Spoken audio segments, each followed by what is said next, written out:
I think what parents need to know is that what you're feeding your child matters. And you want to give them high fiber foods when they're younger. You don't want them to eat meat and dairy, a bunch of it. You want to give them as many fruits and vegetables as you can to help them shape the gut health that they need.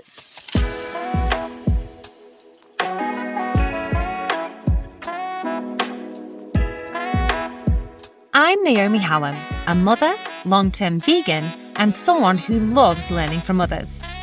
I've gathered some of my favourite vegan parents, a mixture of advocates, activists, health professionals, chefs, and more, to talk about the benefits and misconceptions around vegan parenting, which are many.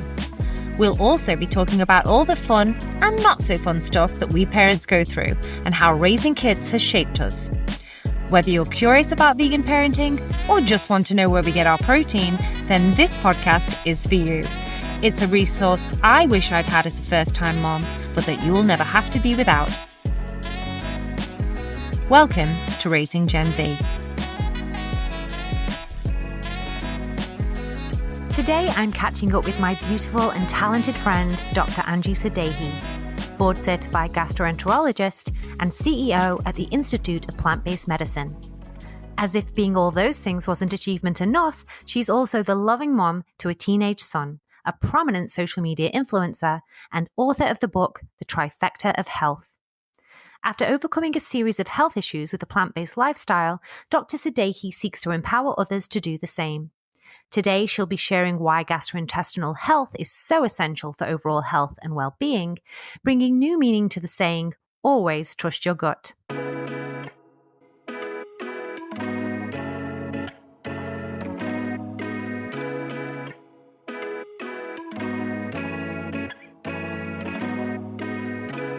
I can't wait for you to hear this highly informative, fun, and relatable conversation.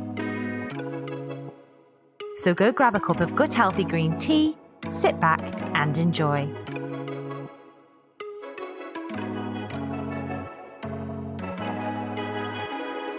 My name is Angie Sadeghi. I'm a doctor, a physician, a gastroenterologist in Newport Beach, California, and a mom to a 16-year-old boy. 16. Is that a tough age? They say that teenage boys can be tricky. It is. It's tough because, sometimes they just want to separate themselves from you and find their own identity and be themselves. And in that journey, they try to immerse themselves around friends rather than parents. He called me and he said, one of my friends says that, I should pierce my ear. What do you think? Oh. But he's checking with me. He's going through this stage of, well, I'm almost an adult. You know what's best for them, but what's best for them is not necessarily what they're going to do. Right. Whether they tell you or they don't, you know what I mean? It's just one of those things. So I'm trying to be the cool mom so he'll come to me and ask me suggestions and what else can you do? And I just constantly counsel him. It's really nice that you're kind of giving him the opportunity to decide what's best rather than telling him what he should do, just kind of saying, well, have you weighed up the pros and cons? Because that's kind of you trusting that you've done your job in raising him. And now is the time to give him the opportunity to use that learning to determine the best course of action. Right? Oh, yes. I mean, think about it. You and I, when we were that age, we made our mistakes. And I feel like 50% of it is the education we got from our parents telling us based on our experience, this is how you should run your life. But 50% of it was trial and error. So I feel like I don't want to constantly tell him what to do. I want him to find himself and choose what he wants to do and really want to do it the right way. Just guiding him is, I think, the best way to help him. Right. And we don't always know the right way. Exactly. Do we? We're always learning. I'm certainly learning a lot from my daughter about what the right way might be. And she's often teaching me what that way is. You are so right. Okay, think about this. If you and I were totally traditional and we listened to our parents as far as diet is concerned, okay, where would we be now? It's like so we're not always right. And I always think of that. I'm thinking, if I had to follow my parents' footsteps and eat that traditional diet they ate, I wouldn't be who I am today, as healthy as I am today, as happy as I am today, but I chose my way. Yeah. And so I feel like we have to evolve a certain, you can teach your kids character traits. Right. Teach them to be good people. However, we don't know the best, and science is evolving. So in so many ways, I'm always trying to be as open-minded as I can and be the best mom as I can by showing him love. But that's all we can do. And teach them science, teach them things. But for the most part, they have to find their way too and be a better version of me, actually. I want him to be better than me. Right. Do bigger and more good things for the world, right? Yeah, same with my daughter. And I feel like you've actually made me think of my mom. She actually once apologized to me for making me eat meat as a child, because there was a period of time where I had connected the food with the animal and I didn't want to eat it. But she told me, well, you have to eat animal protein, because if you don't, you won't grow and you'll be sickly and all these things. Right. And she didn't tell me it because she wanted to lie to me or just wanted to find any reason for me to eat meat. She genuinely believed that was her truth. So she was telling me what, she thought was helpful to me. And now that she, learning has evolved around where protein can come from, doesn't have to come from animals. Now that she's seen me 30 years later, not having eaten meat, grown fine, as far as we can see.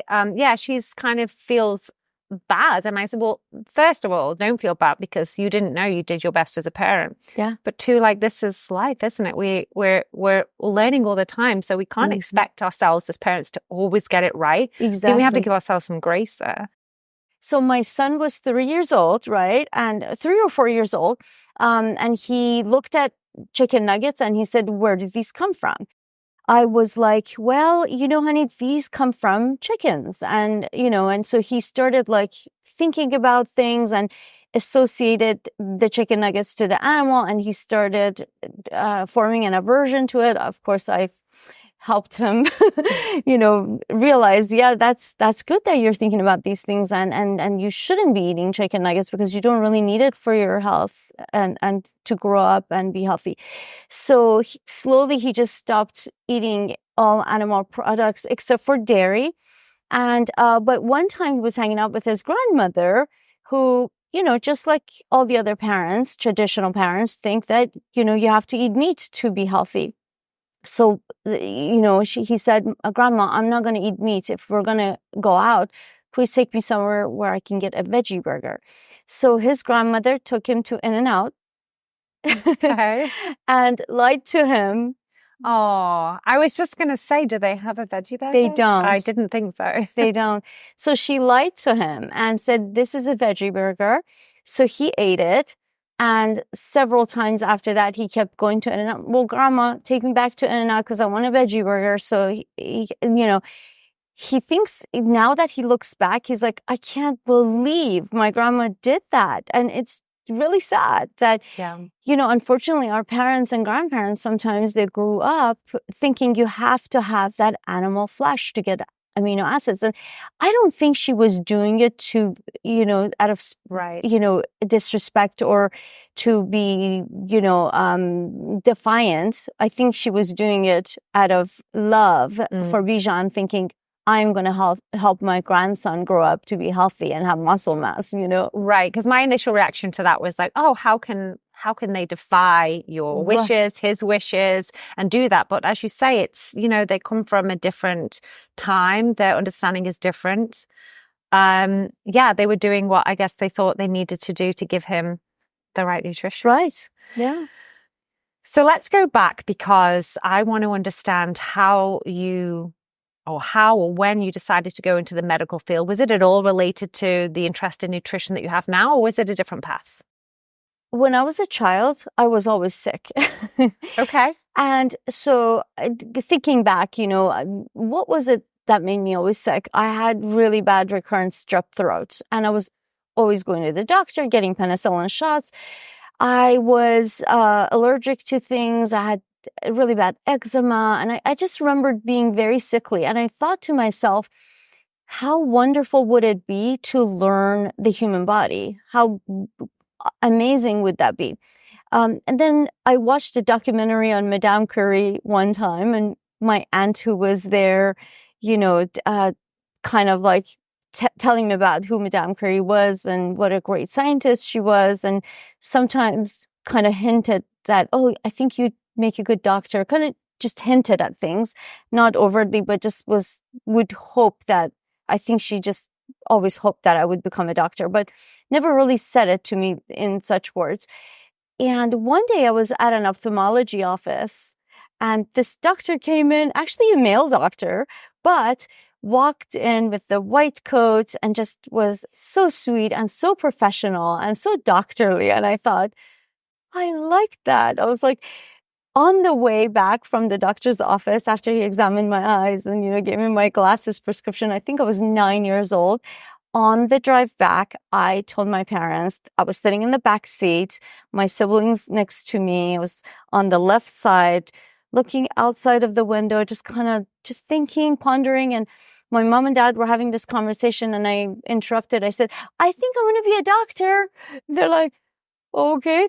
My dad was like, that's amazing. He was so happy. I'm the firstborn, my dad was just like, oh, that would be so good. Do you know how many women you could help as a physician, as a female physician? My mom, she's so funny. She said, well, you may want to reconsider because your quality of life won't be that great. And if you want to raise kids, that may not be a good idea. And my dad, I remember, elbowed her. I think you'd be a great doctor, honey. Anyway, so that became the conversation of the night for the next hour drive. My dad was super happy and excited. And I think that kind of motivated me. Right. It's like he saw that I could do it. And I thought, well, maybe I can do it, And, he said, you can do whatever you want in this world if you set your mind to it. And so every night, after that, I would pray that I would become a doctor. No, first I would pray that I would go to the United States because I lived in Iran at the time. And I said, dear God, I want to move to the United States and become a doctor. And that was my thing every day, every night. And it happened. Yeah. Amazing. How perceptive of you to have been so young, though, and to understand that the sicknesses you were dealing with were related to the body and the medical field in some way, and that you could explore why they were happening. I'm pretty sure most kids don't think beyond, I feel sick, I feel shitty today. Right. But you were thinking, no, there's a reason for this, and I'd like to discover what that reason is and how to fix it. Right? Yeah, I've always been a root cause person. Even as a physician today, I don't band-aid therapy things. I try to go into the root cause, right? Because I feel like intelligent people will fix problems, but very intelligent people will get to the root cause and prevent problems, right? Isn't that where we should always put our focus, right? So I feel like, you're right. I mean, even at that age, I was like, I want to figure myself out. I want to figure out why I'm always sick. Why am I unhealthy? And, I remember other kids didn't have to get penicillin shots on a weekly basis, yet I had 2 surgeries. I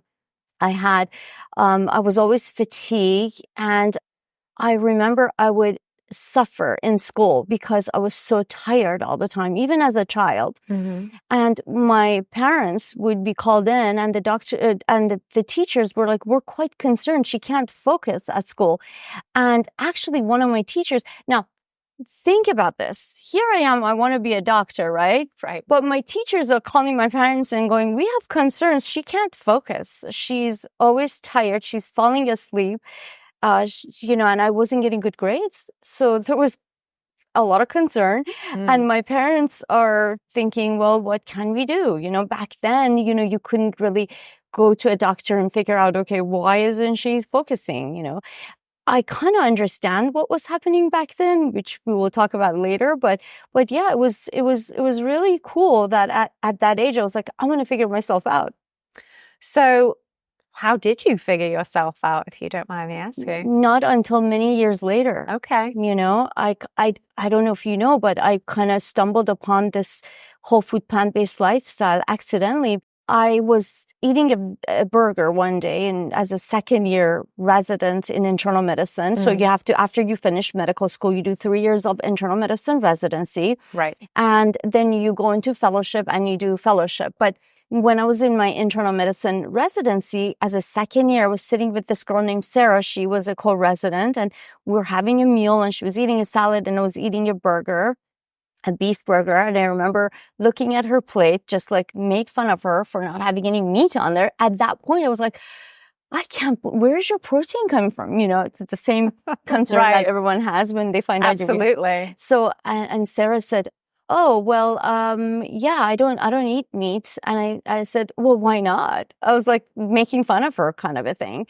And she said, well, I love the animals and I don't want to eat them. Oh, wow. And I was like, whoa. I mean, it was like one of those light bulb moments, you know, where you're like, I love animals. I love the animals too. And I thought about my dog. I had a pet named Jackie. I loved to death. And I'm thinking, what's the difference? And I started making all these associations in my brain, and a light bulb went off.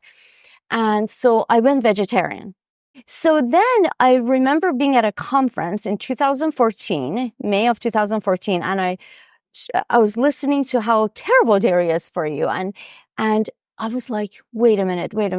So I was trying to lose weight, become more fit. And I'm thinking, why am I eating this stuff? And later that day I ran, it's like all the, you know, when the stars align, when it's so weird. Like I was talking to my cousin who's vegan, and I said, hey, by the way, I've been a vegetarian for all these years.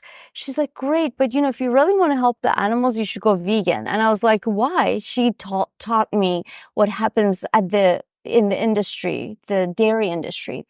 And I was like, okay, now, wait a minute. It's bad for the animals. I love the animals. And here I am thinking, and the science shows that it's not good for you either. So why am I eating all this garbage? So as of that day in 2014, I stopped consuming any animal products and adopted a whole food plant-based diet. And I was a gastroenterologist, a physician. And that's when I started becoming healthier and healthier. So that's when I actually realized why I was so sick. Because it's so interesting because, you know, you've talked about this medical journey you went on where you've learned how to become a physician, right? This very, very intense, lengthy process that it takes to become a physician. And yet it was outside of that really that you were introduced to veganism by a friend. And then she sort of planted the seed, right? And then you went on from her really to explore, you know, where do I get my protein from? Is dairy necessary? And you learn then kind of your own accord that a whole food plant-based diet can actually be better for your health. It's really strange to me that they wouldn't teach you that in medical school.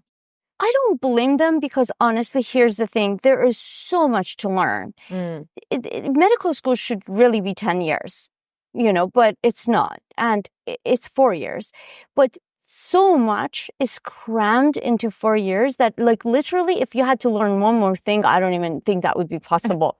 Right. It is intense. All the pathophysiology, biochemistry, anatomy, molecular biology, pharmacology, everything you have to learn there's so much. Like literally I was studying day and night and I still couldn't get through the material that I had to learn.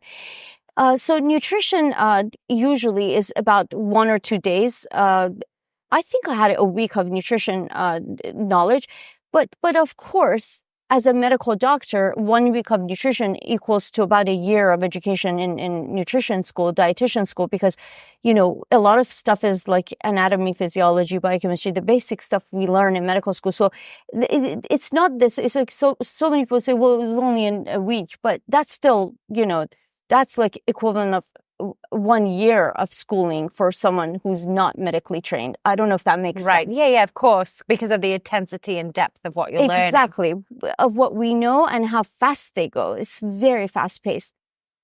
But remember, the nutrition knowledge you get is what are macronutrients, what are micronutrients, and what happens if you have nutritional deficiencies, what happens if you're B12 deficient, what happens if you're folate deficient, and it's in relation to disease rather than teaching you what the healthiest diet is for thriving and for preventing disease. Do you see what I mean? So, right. So again, like you mentioned, more about recognizing what's causing or what's, contributing to illness rather than how we can prevent that illness in the first place. Exactly.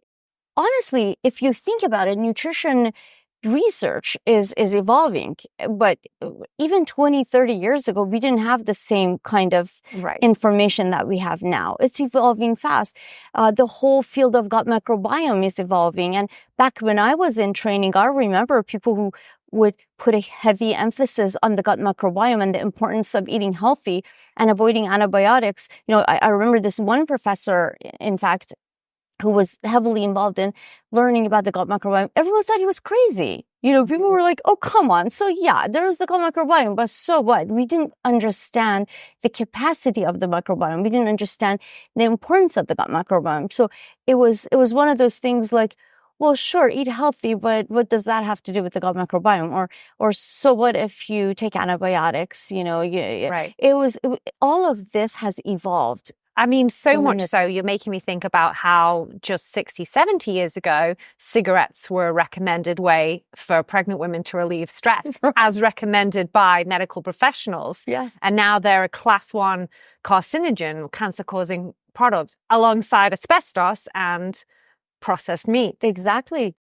And I wonder if it's a case of the evidence not being strong enough or the evidence being suppressed, which is why people are not yet seeing meat and dairy in the same way. Think about how the industry went about it. So the science was there that smoking is bad for you, but they made it very sexy to smoke. Right?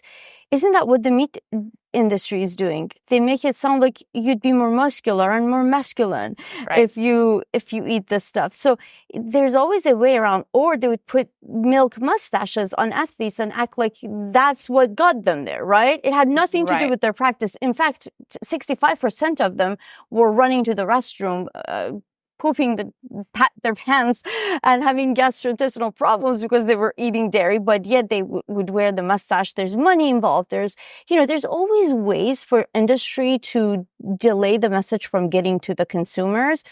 And even when it does, some people are still not going to change. But I think it's up to us physicians right now to make sure that we do all that we can to get the message across, to educate people about health. In my situation, I have to educate them about gut health. That's my profession. That's my specialty. And it's very important to do my best to get it out there. Some people will use it. Some people will, consider it. Some people won't, but that's okay. We have to do what we have to do. Kind of like what you're doing, I mean, there's got to be a lot of gut-related diseases that are linked to diet. Oh, tremendous. Yes. Do you think people understand that? Do you think they're reluctant to hear that? Because I see a lot of people taking a lot of medications for different gut-related diseases. And I think surely it would be easier to change your diet, but I also appreciate that it's very difficult for people to change what they eat, particularly if it's not because they want to, but because, the body is asking them to. Right. I mean, you brought up so many good points. I mean, where do we start, right? I think that it's very important to make sure that you're eating healthy and nourishing your gut to make your gut as healthy as possible, to reverse disease or prevent disease, right? Of course, I'm definitely not anti-medicine. There are some people who are like anti-medicine, anti-pharmaceutical. I'm not anti-medicine. I think that if someone has, colon cancer, they should use chemotherapy, right? I don't think that they'll be like, oh, well, I don't want to use medicines. No. What I'm talking about, prevention, right? Preventing colon cancer, preventing inflammatory bowel disease, preventing these diseases that will lead to using medications. And if you're there, that's okay. I'm not guilting you at all. Like, you should use medicines if you're sick. But there's a way to slowly heal your gut and improve your gut health with the combination of healthy eating, healthy lifestyle. It's not just healthy eating, healthy lifestyle, right? Exercise, avoiding smoking, alcohol. Alcohol is terrible for your gut health. I don't always emphasize on food alone. It has to be a combination and a lifestyle that makes you healthier. But I think it's important when you talk about gut health and you're talking about fiber-rich foods, I think people are often thinking about what they need to eliminate rather than also what they need to add. Bingo. And that's why I think that differential between a vegan lifestyle, which is focused on what you are removing, as opposed to what you keep referring to as a whole food plant-based diet. That's quite focused about what you're putting in, right? Because vegan doesn't by default mean healthy. You're right. As you talked about, preventative health starts young. Yeah. So if we don't want to see these negative health outcomes in the later lives of our children, when they're adults, I guess it's very important to start early. But I have to ask before we go there, I'm seeing such a surge of interest in the carnivore diet and people claiming that it's, revolutionizing their health. How can that be true based on what you've just told me? It's not true. In statistics, N of 1 means nothing. I need to see proof. I have never seen any randomized controlled trials that show the carnivore diet is beneficial. And it's not. I mean, it doesn't make sense. And so to the parents who are listening, gut health doesn't start when you're 18, an adult. From the minute you're out of the womb, your gut health is shaped. The biome infiltrates your gut from mouth to anus. We have 100 trillion gut microbiome. From the minute you're going through the vaginal tract and you're born into this world, you start having, for the formation of your cells in your gut. And everything you eat matters. Every round of antibiotic you take matters. You have to always remember that your gut health starts as a child. So based on all of the research and based on all the studies that we have, we know saturated fat is bad for you. We know fiber is good for you. So that same concept goes for kids under age 18 who are 2 or 3 or 4 years old, right? Now, we are more resilient as children, right? Right. We have to be because, trying to keep kids away from junk food is a challenge, as we both know. Of course, because if the world we live promotes it's Valentine's Day, let's eat a lot of chocolate. And, my son's school, actually, they stopped bringing chocolate to the classroom Valentine's Day. Or it's Halloween, let's eat a bunch of... So, I feel like things are changing, not fast enough, in my opinion. And there's still, there's a push for hot dogs and cheese pizza at birthday parties for poor kids. Right. I mean, they're eating carcinogenic foods at little kids' birthday parties. It's like smoking around them in a birthday party. To me, it's just a bad thing to do. Right. But anyway, it is what it is. But what I think what parents need to know is that what you're feeding your child matters. And you want to give them high fiber foods when they're younger. You don't want them to eat meat and dairy, a bunch of it. You want to give them as many fruits and vegetables as you can to help them shape the gut health that they need to live. Now, when we're younger, we're a little bit more resilient, so we kind of get away with it. But, at my age now, I would feel it if I ate badly. It's like... Yeah, you're like, what, 23, 24 now? 25. Okay, yeah. You don't look it. Thank you. No, but it's like after age 50, you see diseases set in, right? Right. Because suddenly our cells are not as healthy as they used to be. We have an age-related decline and we can't fight cancer as well as we used to. Now, couple that, the whole age-related decline, couple that with a bad diet. I mean, it's just going to be a lot worse and faster. So that's why when you see studies where people who are eating a whole food plant-based diet or plant predominant diet have less heart disease, they have less cancer, they live longer, they live healthy. All of that is because a whole food plant-based diet full of fiber and antioxidants is the healthier version, right? So I know people realize that, but I don't know why they think that they can give meat and dairy to their kids and it's okay, Right. I don't want to be judgmental, but if I could just teach parents that, their kids' gut health starts when they're young. And the more fruits and vegetables they give their kids, the more likelihood that they're going to grow up to be healthier individuals. Well, I do think there's a lack of, medical professionals like yourself talking about it, because I certainly have a lot of friends who are not vegan, who are raising children who are not vegan, who are eating a lot of meat and dairy, particularly dairy, because they very firmly believe that, dairy is very integral to the growth of their child.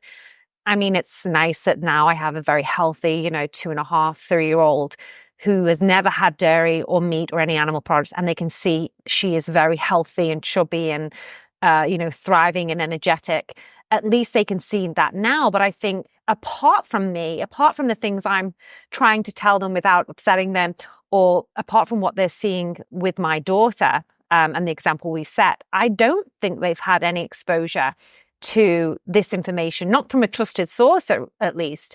And so I think they do hear me and then wonder, well, if what Naomi is telling us is true, why do our doctors never talk about it? Right. Why do we not see everybody agreeing with her? Why is she in the minority? And I think maybe that is the problem, that our voices are very much so in the minority now, and the minority tends not to be as believable as the majority. You're absolutely right. There's all kinds of social proof for them, and people who are, eating a certain way, and we're the minority, and it's just hard.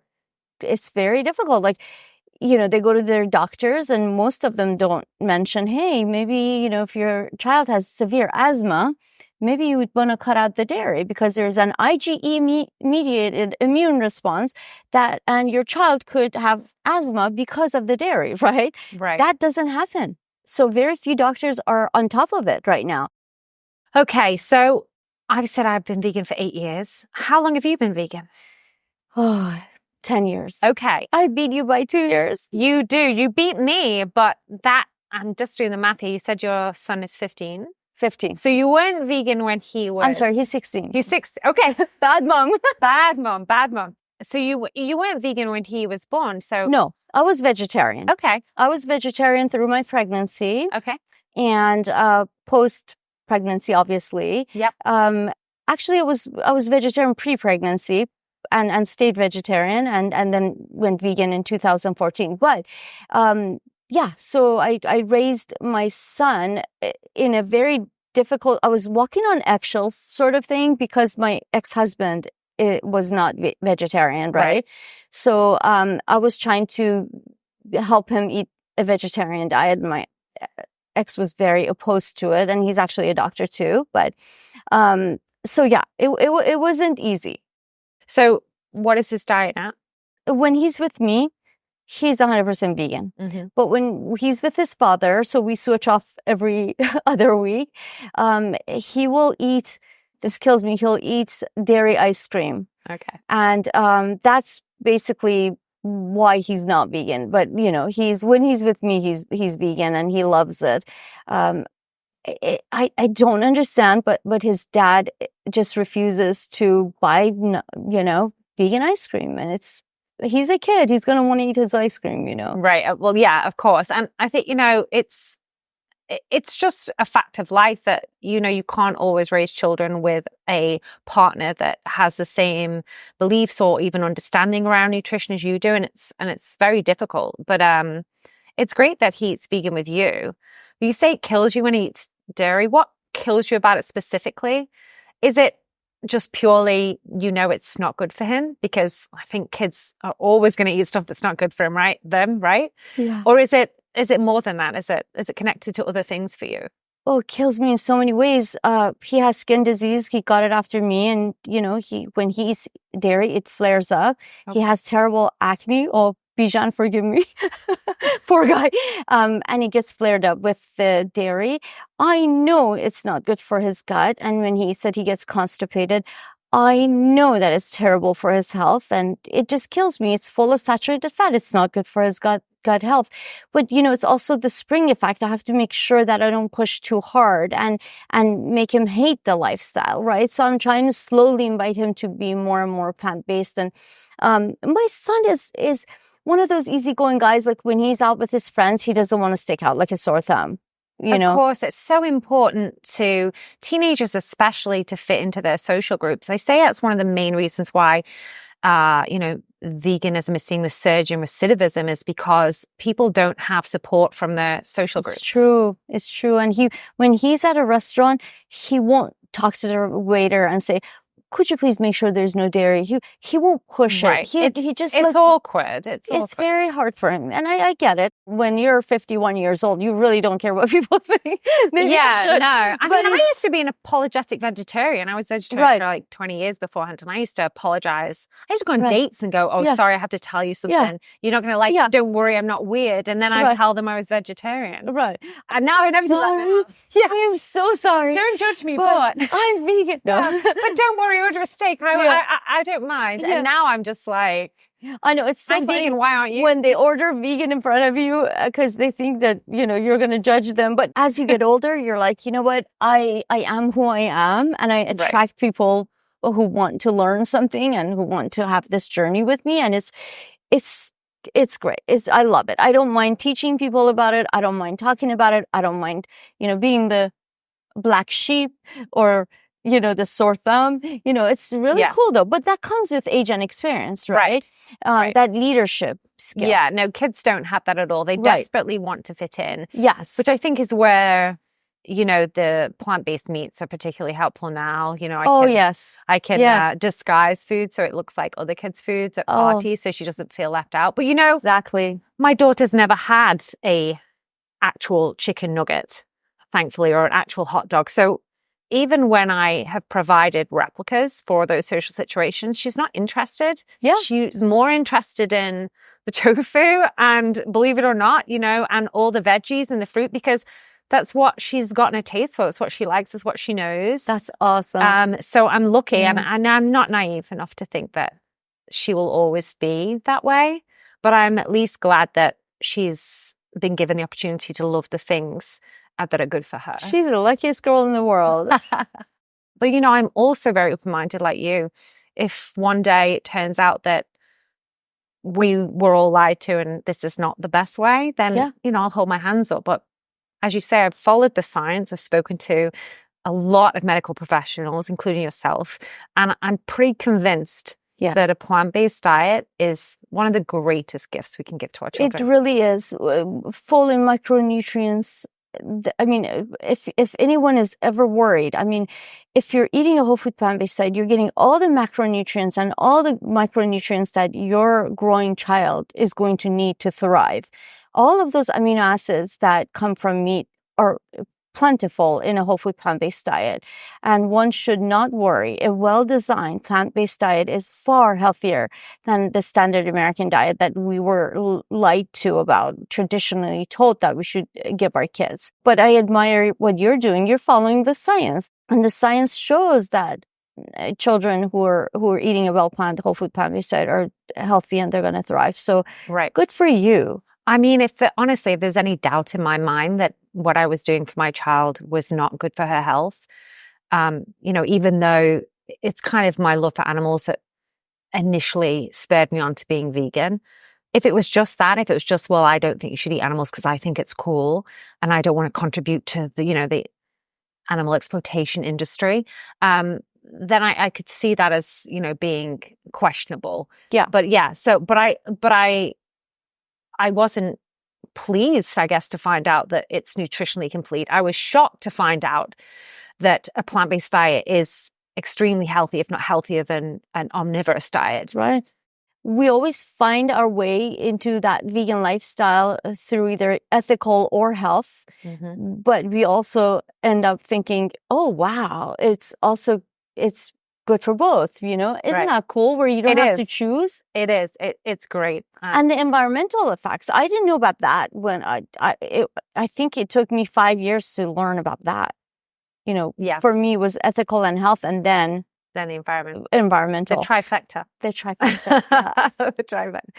Well, wow, Angie, this has been super great, super. I could talk to you forever. I know. I wish it didn't have to end, but I want to end it with a fun question. Sure. I always speak to such amazing people who seem like amazing, perfect parents, but I know that, sometimes shit hits the fan. Sometimes we fail. Sometimes. Okay, maybe more than sometimes. Is there a time when you had a big parenting fail that you can remember that stands out to you? A funny story about parenting or a time then you just were like, I got this wrong. Oh my God. Yeah. So I was such a big nerd, right? Like throughout school, like I loved studying. Math was my favorite subject and science and all that. Okay. Like I was such a bookworm. And then, I have a son who hates school. Like he literally hates it. And I have to wake him up and force him to go to school. And, I took summer classes just for fun to get ahead. And he's like the opposite of me. And I'm thinking, what did I do wrong? I have no idea, but it's just parenting is the hardest thing I've ever done. Becoming a doctor was a breeze compared to being a parent. Oh, I just think it's very difficult. I think my son is brilliant, but he hates school. And so it's like one of those things where you're like, wait till Scarlett's older. We don't know yet. She might love it and she might just get straight A's, but it's a struggle for me. I guess it's nice to also see them growing into good people, no matter what path they take to it. So that's where I've succumbed. I'm like, okay, you know what? It's okay. He doesn't have to be a straight A student, but you know what? He's a good person. Right. And he's the best. He's just awesome. And I love him to death. And, I just want him to be happy and a good person. Well, with a mom like you, I'm not surprised he's a good person. You're an amazing person, and thank you for choosing to share your wealth of knowledge about nutrition with the world. It's going to help a lot of people. Oh, my absolute pleasure. Thank you for interviewing me. Thank you for listening to Raising Gen V. If you'd like to hear more, please subscribe to this channel. You can also watch videos from this podcast via our YouTube, Instagram, and Facebook channels, details of which can be found in the description. Comments, likes, reviews, and ratings mean the world to my team and I, as do suggestions for future podcast guests and topics for discussion. Remember, children learn more from who you are than from what you teach. So make conscious choices, be curious about the world, be infinitely compassionate, and pave the way for a better tomorrow. See you next time.